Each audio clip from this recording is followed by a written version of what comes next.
Hello, and welcome to the fourth and final video in this short series that I'm doing on the point of appointments in the Baltimore Washington Conference.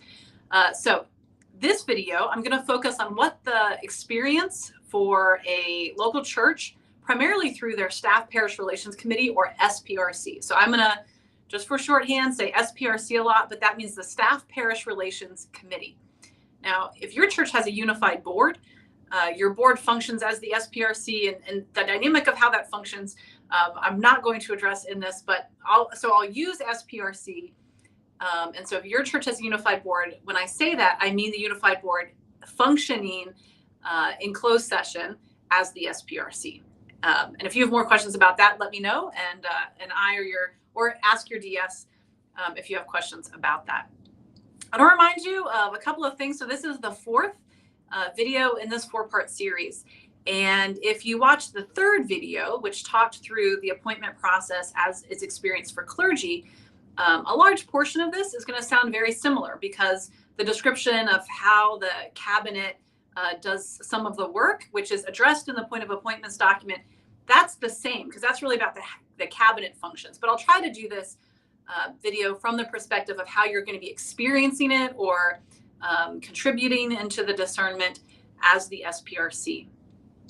The other thing that I wanted to share is just encourage you, if this is the first video you're watching, to also watch videos, the first and second videos that are going to introduce some of the themes and principles that guide the work. So for example, in the video today, I'll be talking about consultation, and I introduced that in the second video. So check those out for why we do appointments as United Methodists, where that comes from, and the guiding principles. Today, we're going to be talking about the logistics of appointment work.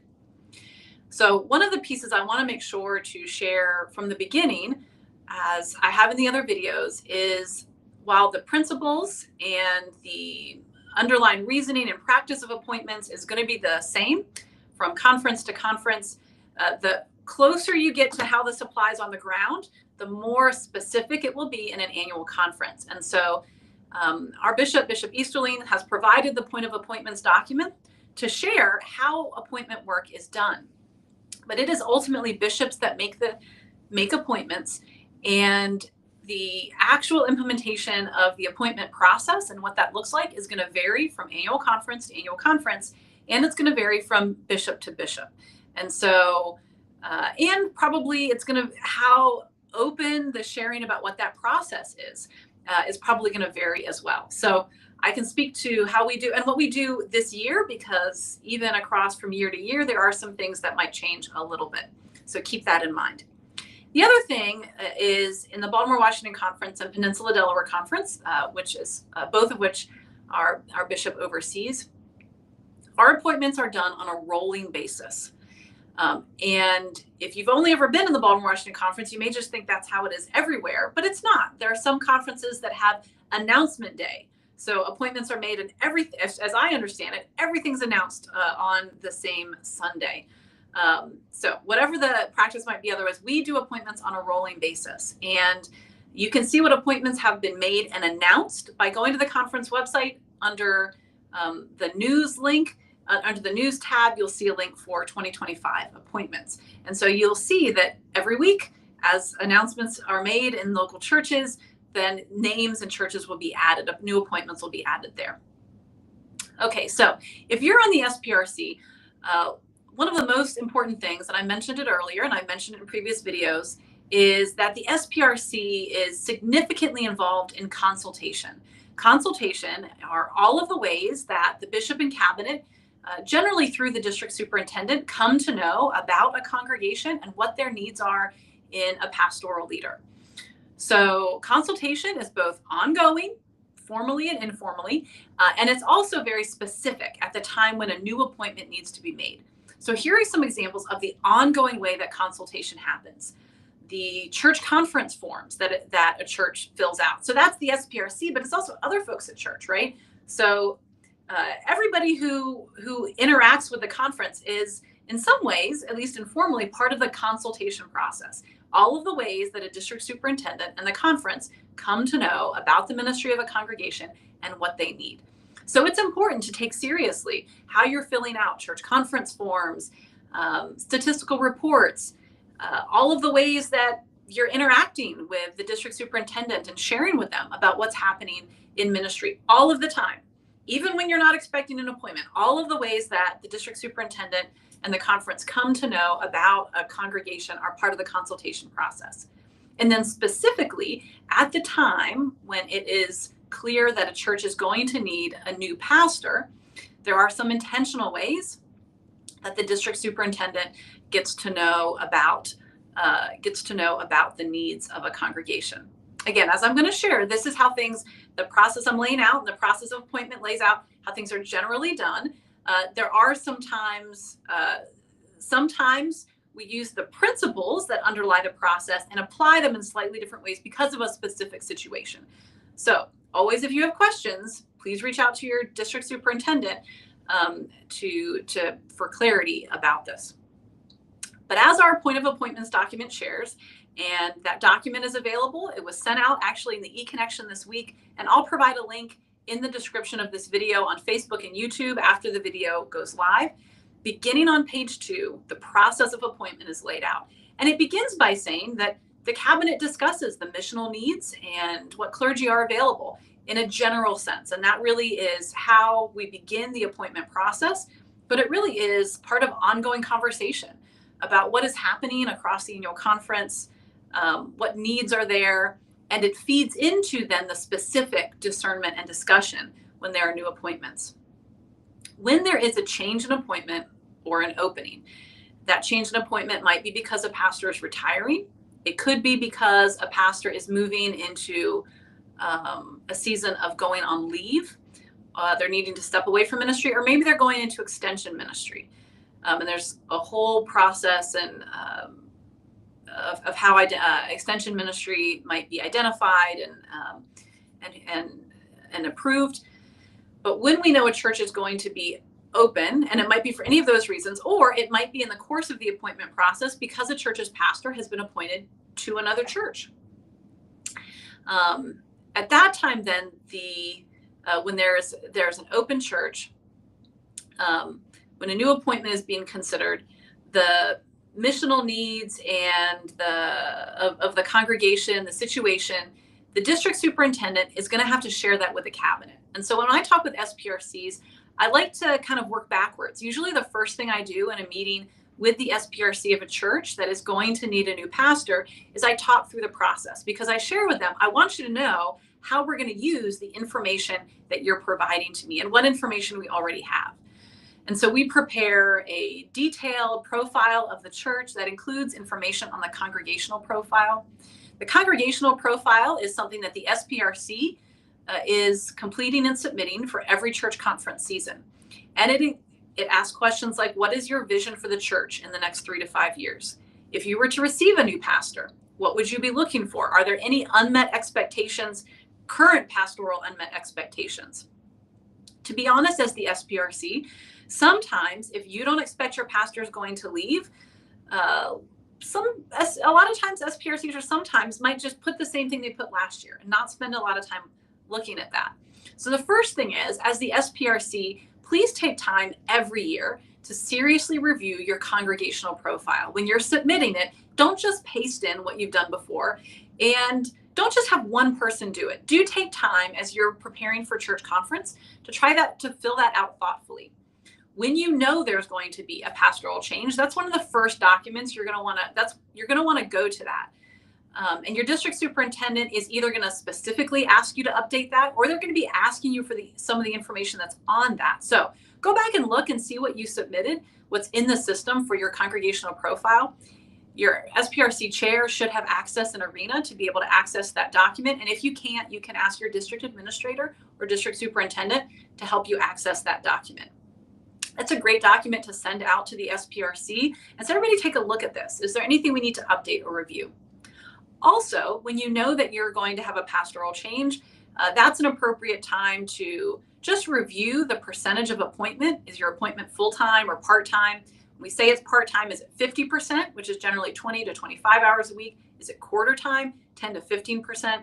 There's some resources that are available on the conference website or that you can get from your district superintendent to help you think through what's an appropriate percentage of appointment and what's an appropriate salary for different percentages of appointment.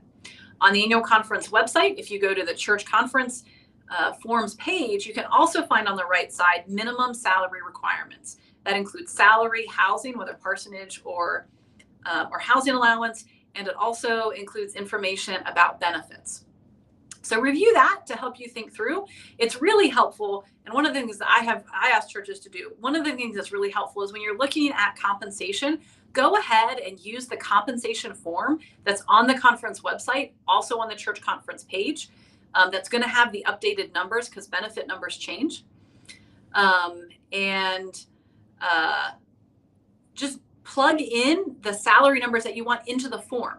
Because sometimes churches will say, we want this salary, or want this, and here's what we want to list for salary and housing. And they don't think through all of the benefits numbers. So especially for a full-time appointment, make sure that you're plugging it in. Sometimes at 50%, it depends on the person appointed. There might be some considerations for benefits, but that's a great resource. So if you're in the if you're an SPRC chair, go ahead and use the compensation form that's up there from church conference. Again, it's going to have the current year, in this case, 2025 benefits numbers. Plug the numbers in so that you see exactly, and then that way you can kind of play with numbers. Make sure you're looking at what you filled out the form last year so you know what you're starting from. The district superintendent is your primary resource if you want to talk about compensation. If you feel like you're wanting to make a change, have that conversation with your district superintendent sooner rather than later. In particular, if you are considering changing the percentage, full-time, part-time, that really should be a conversation that you've been having with the district superintendent already.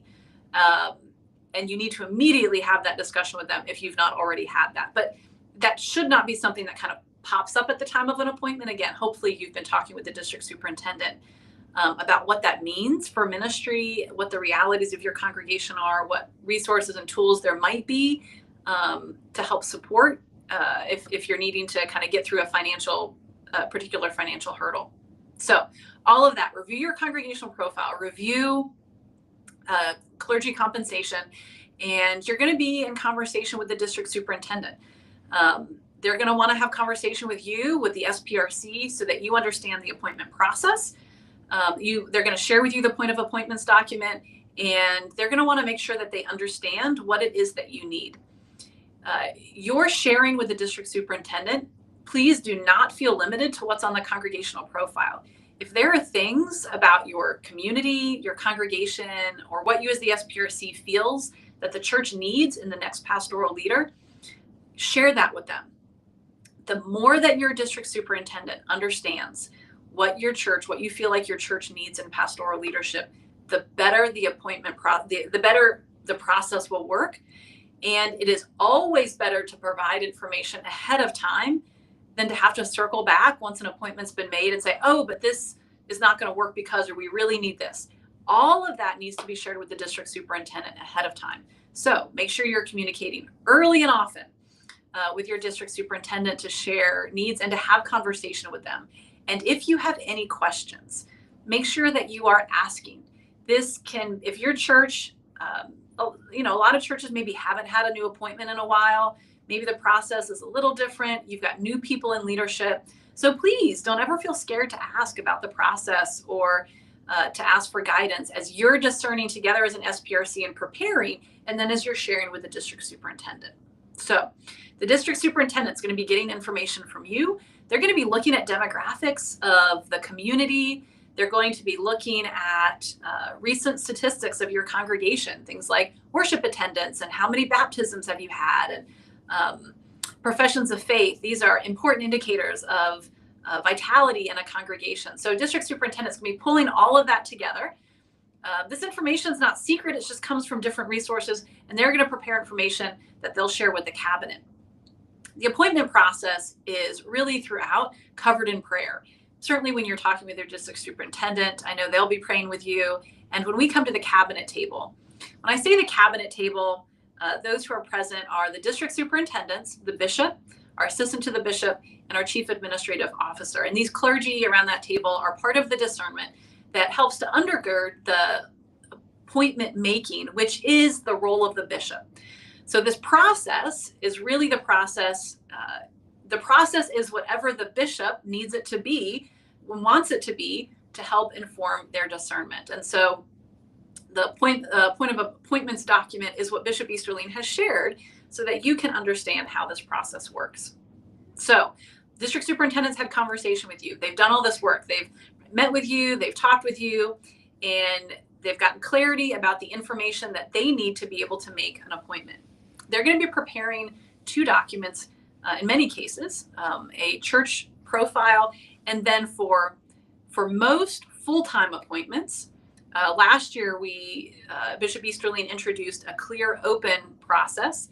So for most but not all, and it really is, it's the bishop's decision which open pulpits, which open churches will be posted to the website. And we generally just do full-time appointments. So for full-time appointments, a 1-page summary of the appointment, including compensation, details about the community and church, are posted on the website. And clergy within the actually Baltimore, Washington, Peninsula, Delaware conferences have the opportunity to fill out an application for that church. This does not take away anything that was already in the process, and it does not constrain the cabinet.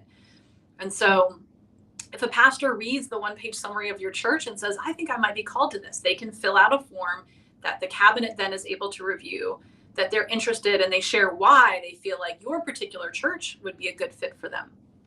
You can find more information about the open church process on the website.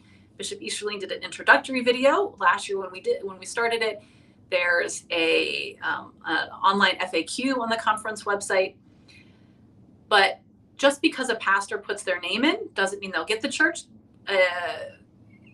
When pastors use the open church form, some clergy do end up receiving an appointment to the church they apply for. Some submit their name for one church and get a different new appointment. Some pastors put their name in for a new appointment, an open church, and don't get any move that year. And some pastors don't put their name in for anything and receive a new appointment. So again, this new piece adds information. I found it really helpful to know who might be interested and feel called, and also to know, clergy put, I have this particular training that would be a good fit for that church, but it does not constrain who the cabinet is able to pick, and names are still lifted, can still be lifted by the bishop and district superintendents for a church.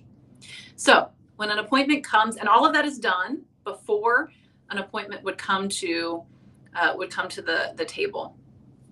And then the district superintendent of the church presents a summary of the church.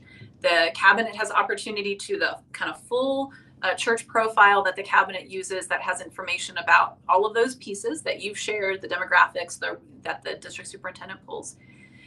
There's prayer at the beginning of that process, and at each step of the process, we pause for prayer, really desiring to follow God's guidance in this process. And at the time when it comes opportunity to share names, if it's a church that has been put onto, that's been put online, if there are any names that clear open, district superintendent have the opportunity to lift up names. And those names are just discussed in terms of the gifts and graces, and also any technical or logistical considerations around appointment.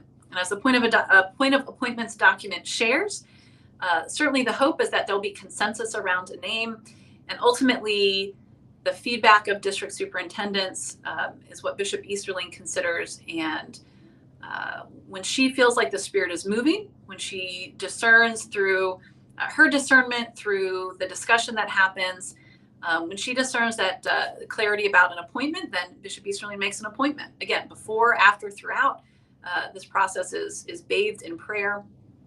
It is Bishop Easterling, and in any conference, the bishop that makes appointments. And so at this point, as the SPRC, you've given the district superintendent all of the information, and you're just waiting. And again, the appointment process is an ongoing process. And so we can't tell you when an appointment is going to be made. It depends on what churches are ready, the order in which we take them, how much time we have in a meeting. We are meeting throughout the appointment process. Certainly kind of the intense period of the appointment process is January to May. And so it really depends on when the information is ready, when the district superintendent's ready to submit it, when it can kind of get on the agenda with the other appointments to be made. So as the SPRC, we certainly don't ever want you to rush and not have good discernment around the information provided to a district superintendent. But the sooner that you're able to have the discussions around pastoral needs, to clarify compensation with the appropriate folks of the church, finance, and council, the sooner that you do that, the sooner the district superintendent can complete their preparatory work to be able to bring the appointment before the cabinet. So at this point, as an SPRC, you're still waiting. The first call that the district superintendent will make once Bishop Easterling has made an appointment is to the pastor. And the district superintendent will share about the church, and we'll say Bishop Easterling has made this appointment. The pastor will have 24 to 48 hours for prayer and discernment. And if we've all done our work, the pastor has shared, I shared in the third video, the ways that the pastor is involved in consultation in terms of their needs. And if you as the SPRC have shared thoroughly and well what is needed, then there is a match. And the vast majority of the time, the pastor accepts the appointment. And then finally, the district superintendent will reach out to the chair of the SPRC to schedule a meeting for the pastor that has been appointed, who has accepted the appointment at this time, to meet the SPRC. The pastor, if they feel like there are significant missional or personal reasons that they would not be able to accept the appointment, they can request a Bishop Easterling reconsideration. Now, ultimately, it's up to Bishop Easterling to make appointments and her discernment. If the pastor's like, I don't think I can do this, the bishop, Book of Discipline says the bishop can just send somebody somewhere. But certainly that's taken very seriously. But by the time that the district superintendent is reaching out to the SPRC chair to schedule a meeting to meet the pastor that the bishop has appointed, that pastor has accepted the appointment. At that meeting, the district superintendent is going to introduce the pastor to you as the SPRC. And this is an opportunity for you to get to know them.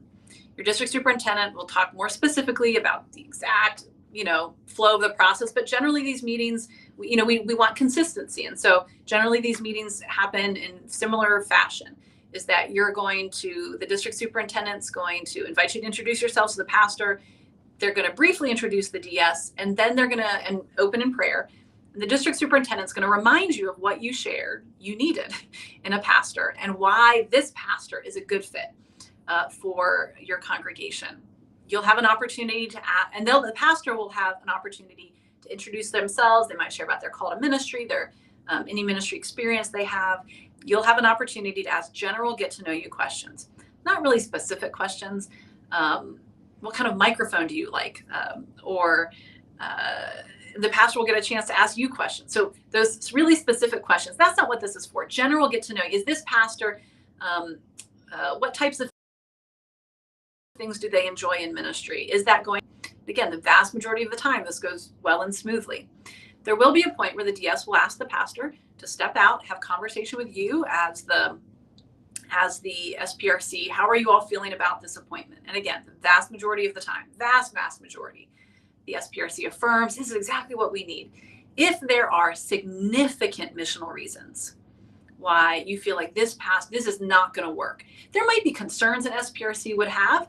We need to work through this.